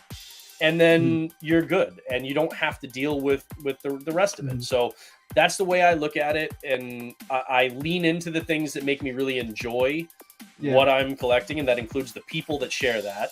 And if case in point is like, I'm super excited for a new Daredevil show. All right. And there are a lot of reasons, and there's a lot of analysis that, we'll tomorrow night on our comic book stream on Lael's channel. We'll dive into a ton of this. From now, like, I've pretty much just got to the point where anybody who comes at me with, oh, Disney's just going to screw it up because, they're going to ruin what Netflix did. I'm like, yep, you're gone. Bye. Because again, I'm not saying that that's not a valid concern, but people who voice it in a particular way where it's just like, oh, Disney ruins everything. You know what? Disney gave me my favorite piece of Star Wars content of all time in Rogue One. Okay? I knew you were going to say Rogue One. 98% of the MCU was created under Disney. Okay. They're going to swing and miss sometimes. They're going to do some stuff that doesn't resonate with people, that wasn't very good. And then they're going to do stuff that's a home run. So I'm not just going to damn them because they did a couple of things that I didn't like and forget everything that they did that I love. right? Because they're not making it specifically for Brendan Reilly. They're making it for, oh God, I wish they were. They're trying to target this audience. Like, and that's the thing. So it's like, look, if you want to have a conversation about, well, what do I think they could do versus what they will do, why, things like, we can talk about that. But if you're just like, oh, it's gonna suck because Disney's gonna ruin it, they can't do what Netflix, then I'm like, all right, no, go away, because you see how excited I am, right? So the only reason for you to make a non-constructive criticism, if you're going to say, I'm a little concerned because I don't think they're going to do this, or I think they might try and do this and I don't know about that, okay, we can have a dialogue. But if you're strictly just going to drop in, oh, it's going to be crap, it's going to suck, then all you're trying to do is ruin my excitement. There's the door. Yeah. No, you're absolutely right. And even like, I just read these two comments before I counter that. Not counter, just give my weigh in on that. Completely agree, Brendan. Like what you like and appreciate what everyone else is into. Ancient Silver Fox says, I love that name. Massive fan of Brendan. His passion is infectious and he's got me back into reading Daredevil. Good stuff. Anybody just that I can get back into reading Daredevil, because I'm telling you guys, man. I have them in my phone. I'm definitely enabled on that. Maybe not the Batman and Superman 2-pack, but I am going to read that. I love when there's a lot of very supportive people. Like, I'm around like 970-ish at the moment. I didn't expect the channel to grow. I definitely didn't expect it to grow this fast. I'm having a lot of fun doing it.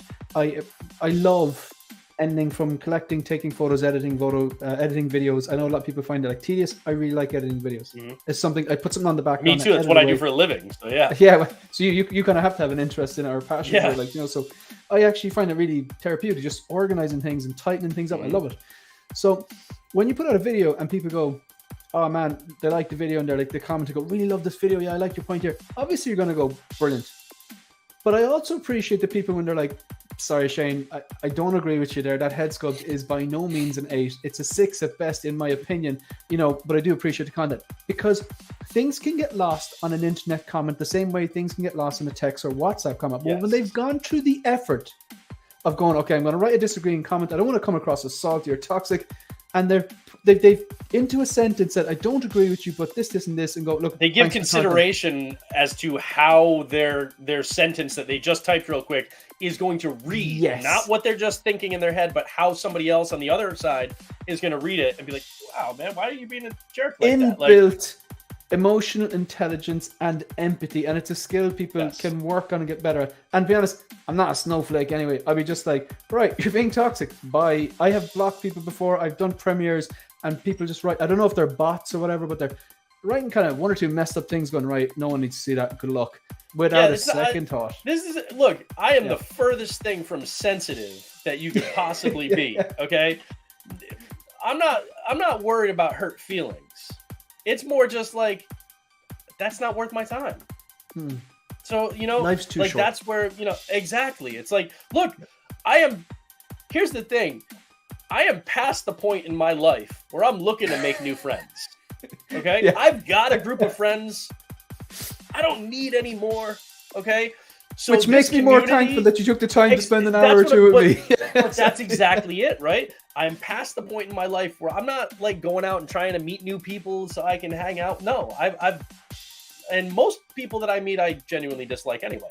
But I'm of the mind that, like, this hobby, I've found a bunch of people without looking for additional people. Like, Lael is one of my best friends now. We meet up in person, we hang out, like, that's the thing. I've met people through this hobby that I'm friends with now and consider good friends, not just like Facebook friends and stuff, but good friends that I wasn't intending. I didn't set out to do it. I was like, I just want to enjoy this hobby, and met some like-minded people. And then that happened naturally. When that happens, that's great. And the same token, it's when I meet people that are potentially going to detract from that, I'm not going to get into a big thing with them. I'm not going to start. I'm just going to be like, okay, bye. Because what I don't, I don't need any of that. And if they're, and I've told plenty of people that I told creator friends who have YouTube channels, I've told this, it's like, look, if something about you running your channel is making you no longer enjoy running your channel, change it. Get rid of that thing. Okay, That's fair. Don't just keep going and then keep not enjoying what you set out to enjoy. Figure out, this thing is the root cause of me not enjoying this anymore. If I remove that, am I having fun again? And if you are, then that thing can just go bye-bye, and you keep going. If there's a thing or an individual that is making you no longer enjoy the thing that you enjoyed before, then you know which part of the equation needs to go. And you do that, and you maintain the enjoyment that you've had. And that's the way I approach my collecting. That's the way I approach how I interact with people, whether it's on Instagram, YouTube, Facebook. That's just, it's the way I am. And that means I'm going to piss some people off. And that's okay, because then they won't ever see me again. So, I have to laugh at the Bob Dylan, this Tinder e-date is not going as planned. It's just funny. Hey man, Tinder's a wild thing. My best friend texted me the day before yesterday, and he was like, "I'm on a Tinder date with like a high-strung version of your wife." I was like, okay. I was like, well, good for you. Like a bottle of wine usually works on my wife, so you go do what But my wife was like, I don't know if that means that I'm high strung, just not as high strung as the one that he's on a date with, or if she's like looks like me but is high strung. There's a lot of Tinder is just kind of I'm glad I didn't have to deal with that. Tinder's that kind of wild west out there. Sounds like you both have high vibrational frequencies, so only those with similar frequencies will be able to stay around you.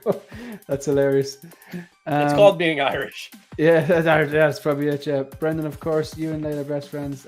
You FaceTime each other on the phone. I don't know what that's about. So, all right, no context here. Okay, I need the context. So, because last week my name on StreamYard when we were doing our Monday night comic book stream was Lael Done Me Dirty. Okay. Here's the thing. So Lael and I talk on the phone all the time. But a lot of times with him, like, we'll FaceTime because I'm like showing him like something specifically that I just got in, or he's showing me like a Storm, premium format that he just got in, stuff like that. So a lot of times I'll FaceTime him, or like he'll be with LaToya, and he'll FaceTime me, and she's and so more often than not, that's how we end up communicating when we're not online. And so I FaceTimed him because he had just gotten in his Storm premium format, and I wanted to see it. I was like, dude, how is it? Like, and so I FaceTime him, and he answers, and he's sitting on the toilet.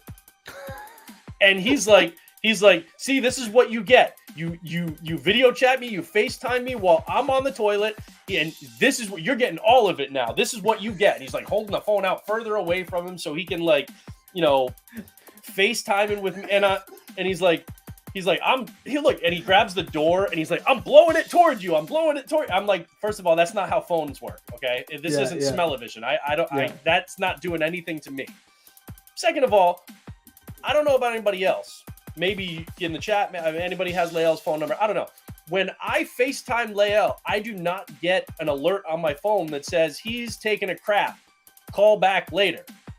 Yeah, I did not know. He was making no it out warning. like I intentionally timed it so that he was sitting down on the toilet when I called. I didn't know.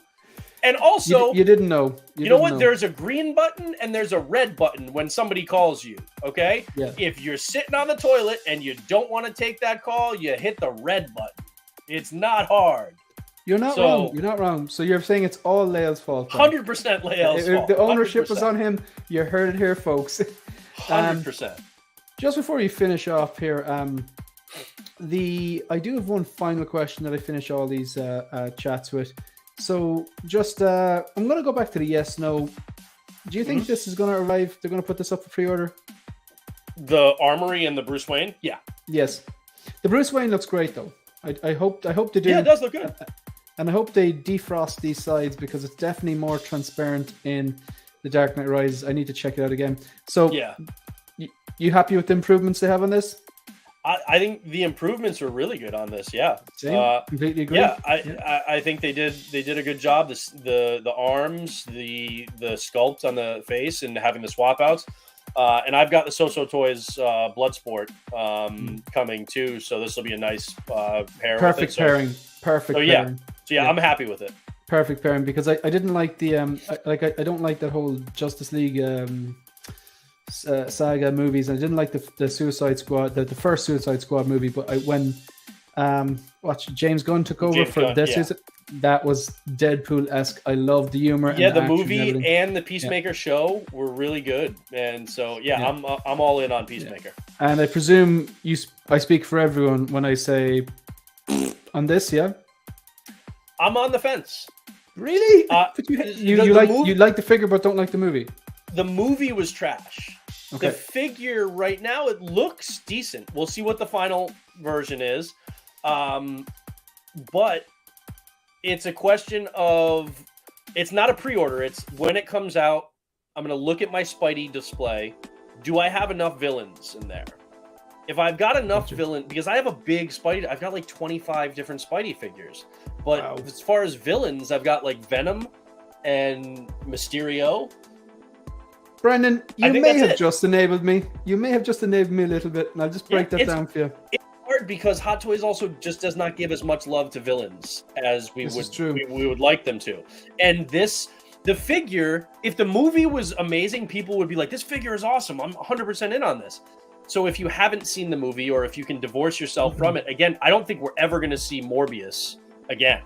So I think, maybe like in we're never going to see a good movie with Morbius in it. I'll put it that way. So, I don't think we're going to get a better movie that's going to come with a new Hot Toy version of Morbius. So I think this looks decent. I'm going to wait and see when he comes out, evaluate my Spidey display, and if I've got enough villains, then okay. But if I don't, I might pick him up. I'm still on the fence about that Batman Superman. There's no chance in hell I'm getting this Morbius on screen.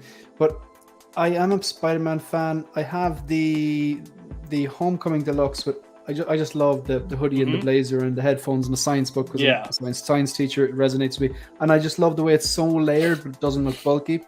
I've got 2 upgraded suits, the Iron Spider. I've got the Batwing version. That's 5. I want to do the meme, Brendan. And I'm so on the fence about the 3, getting, Andrew, Toby, and the integrated suit, because that's how they were in the final scene, whether you want to do the meme or the landing pose or whatever. But I'm so on the fence. It's like, that's 8 Spider-Mans in my collection. That's just like, even if that's ridiculous even for me, but you've got 25. It was like, I don't feel so bad now. So you definitely got me closer to pulling the trigger on that idea then. Here's the thing about Spider-Man, okay? And I because people are always like, you have that many Spideys? And I'm like, Spider-Man is this. When I look on this whole shelf right here, 2 connecting pieces, is all Spider-Man. Okay. Yes, I will be getting the 2020 suit. I'm waiting. I didn't do first batch just because I'm spending some money at Fan Expo Boston next month. So I figure I'll just wait until it gets over to the US and then pick it up. But I am definitely getting it. They all look so good, especially those VGM suits. They just look great. The video game line is phenomenal. And when I look at this, I have like 20 some odd Spideys. Not one of them looks like the same thing, the same character. They all look like different characters. When you hold these guys next to each other, okay, I've got a handful right here because I'm like taking this display down and redoing the whole thing. When you've got Scarlet Spider and Advanced Suit, they look totally different. Like you're getting different iterations of these characters, and then you throw in a little Cyborg Spidey action, right? Like they're so damn cool. None of them look exactly the same. They all look differently. And so you feel like you don't have 20 some odd Spidey characters or Spider-Man. You feel like you have, like, Into the Spider-Verse. You have all the different iterations of characters in their own rights from different universes. It feels just so damn cool. It's not like when you have others that it's like, well, this is, you've got Wanda from this movie and Wanda from this show, or, even a Batman or something like that. There's so much variance with Spider-Man more than any other character that you could just collect nothing but Spidey figures and they would all look different. This is true. Are you getting this one on the screen? Oh, yes. Yeah.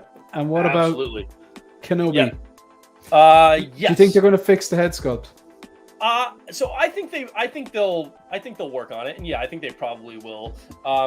to me, I don't think it's horrible. I think it looks like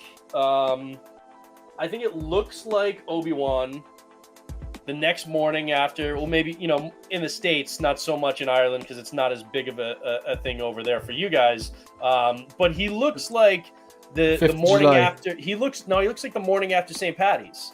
He looks the morning after St. Patty's. He's hungover, eyes are red and swollen, is a little puffy. That's kind of what he looks like to me. But I don't think it's anywhere near as bad as some people do, and that's fine if other people don't like it. I like that it didn't come with a sand base because I kind of thought that it would. I thought every figure from this line with Tatooine, I figured they'd come with a sand base. So yeah, Paddy's is pretty big over here, but it's a real.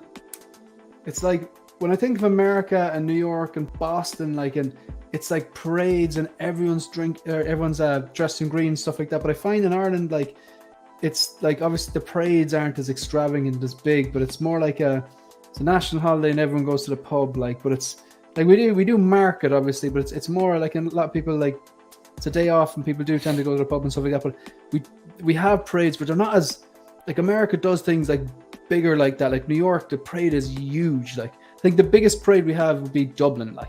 But your smaller towns, the parades are significantly smaller. But it is a big thing, definitely. Yeah, it's different. It's hard to describe. Yeah, Southie here in Boston is one of the premier kind of St. Patty's parades in the country. You've got New York City, you've got Chicago. They're big ones. I don't really do parades. Just because I'm not as excited by standing and just watching people walk by me. And I don't really get it. We would do in our younger days, my wife and I and all of our friends, we'd have these big house parties. You'd have 50 or 100 people in there, and you'd start drinking it at 8 o'clock in the morning, and you'd just go until you were no longer upright. And are your parents or one of your parents or grandparents? Where's the heritage from? My father is first generation here in the States. My grandmother came over when she was 18, right? From Ireland. So most of my family, I've got some family in Dublin. Most of my family's in Ballinamore and Leitrim. And so I still have a fair number of family members over there. And then so you've been here before a few times, or not for a long time. That's on my. I want to bring my kids over because my kids have never. Listen, when you come over with your wife and kids, you need free yourself up for one night and we're going to drink some nice real Guinness. absolutely, definitely, yeah. So we're gonna tie up the show. We have one final question. I ask everyone this question. Might be significantly harder for you, because I'm not sure. I'm trying to think. Have I had a guest yet who has 200 figures? Leil's quite a big collection as well now, but I'm gonna ask the question anyway. So I hope this never happens to you or anyone, basically. But let's say hypothetically, your house goes on fire. Now everyone is fine. Everyone is outside. Your wife, your kids, your pets, everything's cool. You have your little bag with your passports and your important stuff and all that good stuff. Everything's good. You're fully insured. But you've time to safely grab only 3 1/6 scale figures. Obviously, folks, I do not condone this. If your house is on fire, just leave. I hope this never happens to anyone, but just humor me. What are your 3 fire figures that you're I think I know one because you mentioned one already, but what would they be? So we're sticking to 6 scale, not quarter scale. We're not saying hot toys. We're saying 6 scale. It's only 6 scale. Number 1, right here. Number 2, right here. Your Daredevil, yeah. Number 3 would be Durasteel Mando. Man, that was quick. And seeing as you answered so quick, you're getting another question. Bob Dylan, this is a shout out to him. He urged me to, in one of the comments, to ask you this when I was asking you the 3 fire figures. Question: your 3 CGC comics that you take with you. That must be very tough. No. It would be right now. It would be Daredevil 184, I believe, or 181. I think it's 181. The Death of Elektra. And then from the second volume, Daredevil number 9, the first appearance of Echo. And then it would be the Alex Ross signed 9.8 graded Detective Comics 1000, because that's really valuable and I could sell that and make a lot of money if I needed it.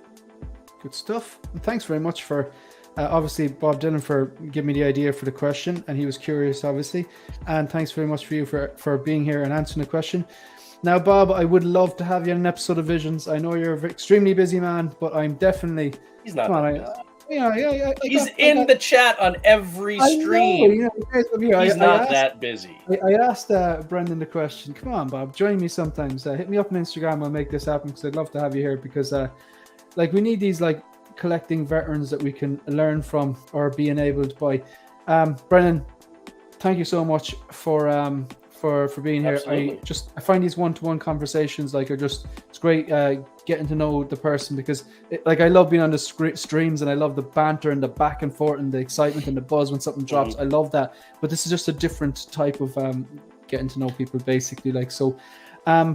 Is there? I usually ask you if there's anything coming up on your channel, but I know you don't have a channel. But on the Instagram, I'm just going to throw it up again there real quickly. So if you want to follow Brendan on Instagram, it's at Maximum Effort Collector. And I'm just going to do a quick plug for my own channel here because I have they're both up now. That makes perfect sense. So my own channel, obviously, you're watching 28 left to go, right? I think so. I don't really need 28.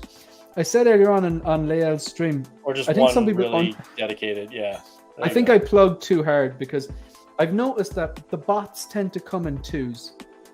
I think 2 people will subscribe and then I'll get a load of these spam messages and then I block them and usually a pair of subscribers disappears. Now maybe that's just coincidence and other people just unsubscribe. No, that's the thing. If I would have 10,000 followers on my collecting Instagram if I didn't block all the promote here bots and the porn things that I follow you and straight away. Good luck, gone. Yeah, just immediately delete those. Yeah, I like if I have. I'd rather have 100 actual followers than 1,000 bloody bots. It's just ridiculous. You have to take that approach to stuff. It's like when I you do. When I worked in PR and marketing, and then even when I'm providing that kind of insight to my clients in my video business, I want a viral video.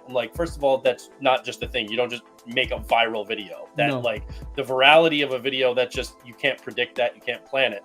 But the thing is, you don't need a viral video. You don't.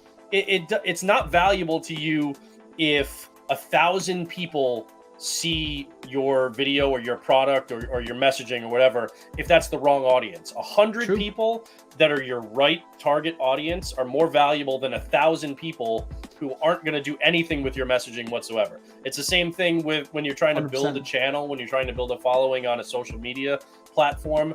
If you're just getting bot likes and stuff like that, that's not going to translate into anything that's going to give you value. You'd rather have a smaller audience that is actually engaged. Yeah, just on that, there's some people that I'm gonna name a few, but I'm gonna forget people Insane One, William Owens, Chuli, Commander Green, all these people they regularly comment on my videos, and they Anthony Wagstaff is new, but he's watching a lot of the stuff and he's in the chat, all these things. Bob Dylan, of course, Bearded Nerdy Oaf, Jeremy. You see the same people in the chats in these live streams because they're true passionate collectors. Yeah, and you'll get new people coming in, and that's good. But the core group that are in the chats all the time, those are the people that are going to make it welcoming for new people to come in and be like, oh, I like this, and stick around. And 2, it continues to keep it fun for you, because if they're not there interacting, then it's all right, well, we're done because nobody's watching. Right. But when you have people actually asking questions and stuff, and and then I invite people to message me if you have questions or stuff. people have questions about like CGC graded comics and stuff like that, or where do you get them, or how do I navigate the What's Not app, which Whatnot app is great for getting comics and stuff. But like, I welcome people to like DM me on Instagram and ask me, or comment on something that I post on Facebook, and I'll engage with people as long as they're in it for the enjoyment of the hobby. I'm down to interact with anybody. Well, on that note, I'm going to do some homework and I will be messaging you eventually. We're going to wrap it up there. Thanks very much to anyone who has watched any videos, liked any videos, subscribed to the channel. If you haven't, please click the subscribe button. About 30 subs thereabouts. Way to the big 1K. Again, final thank you. Massive thank you to Brendan for taking the time out and being here. Really enjoyed the chat. And pretty much that's it. See you later, folks.